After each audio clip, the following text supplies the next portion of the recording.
संध्या live आवाज महाराष्ट्राचा। नमस्कार, मी गौरी, आपण पाहत आहात संध्या लाईव्ह। पुण्यातील दीनानाथ मंगेशकर रुग्णालय प्रशासनानं गर्भवती असलेल्या तनिषा भिसे यांच्या उपचारांसाठी कुटुंबियांकडून 10 लाखांची मागणी केली। तसेच पैशांअभावी वेळेत उपचार न मिळाल्यामुळे तनिषा भिसे यांचा मृत्यू झाला, असा आरोप भिसे कुटुंबियांनी केलाय। या घटनेनंतर आता सरकार मोठे निर्णय घेणार आहे। असताना एक गोष्ट, एका अत्यंत दुर्दैवी आणि वेदनादायक घटनेचा उल्लेख मला करावाच लागेल। पुण्याचा दीनानाथ मंगेशकर रुग्णालयामध्ये वेळेत उपचार न मिळाल्याने एका आपल्या भगिनीचा मृत्यू झाला। ही घटना खरोखरीच मन हेलावून टाकणारी आहे आणि या घटनेमुळे केवळ तिच्या कुटुंबावरच नव्हे तर संपूर्ण समाजाच्या मनावर एक जखम झालेली आहे। ही घटना म्हणजे आरोग्य यंत्रणेत अजून काही ठिकाणी असलेल्या त्रुटी आणि असंवेदनशीलतेचं मूर्त रूप हे आहे। शासनाने या प्रकरणी तातडीनं गंभीर दखल घेतलेली आहे। संबंधित घटनेची उच्चस्तरीय चौकशी सुरू करून त्याचे अहवाल पण आलेले आहेत आणि दोषींवर कठोर कारवाई होईल याची मी सर्वांना या कार्यक्रमाच्या निमित्तानं देखील ग्वाही देतो।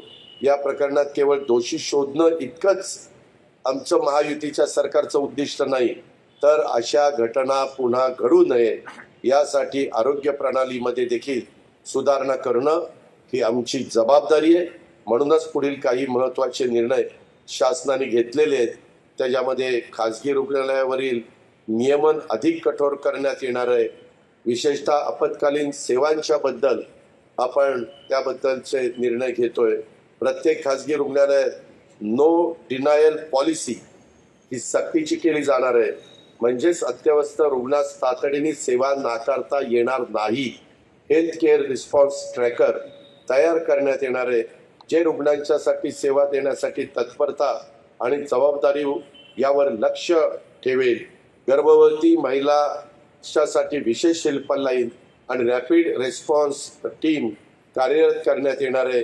मी या ठिकाणी स्पष्ट तुम्हाला सगळ्यांना सांगू इच्छितो की मुख्यमंत्री देवेंद्रजींनी आणि उपमुख्यमंत्री एकनाथरावजींनी, आमच्या आरोग्य विभागाचे प्रकाशरावनी आणि वैद्यकीय शिक्षणचे आमचे हसन मुश्रीफांनी, सगळ्यांनीच आम्ही सरकारनी आरोग्य सेवा हा केवळ एक व्यवसाय नाही तर ही सेवा आहे, ही जबाबदारी आहे आणि समाजाची बांधिलकी आहे।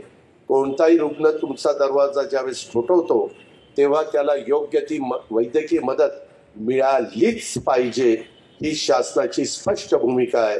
त्या दुर्दैवी भगिनीच्या कुटुंबाप्रती मी शासनाच्या वतीनं संवेदना व्यक्त करतो आणि त्यांना न्याय मिळवून देण्यासाठी राज्य सरकार कुठं कमी पडणार नाही अशा प्रकारचा विश्वास मी आपल्या सगळ्या। ताज्या आणि महत्त्वपूर्ण बातम्या पाहण्यासाठी आजच आमच्या संध्या लाईव्ह न्यूज चॅनलला YouTubeवर सबस्क्राईब करा आणि बेल आयकॉन प्रेस करा।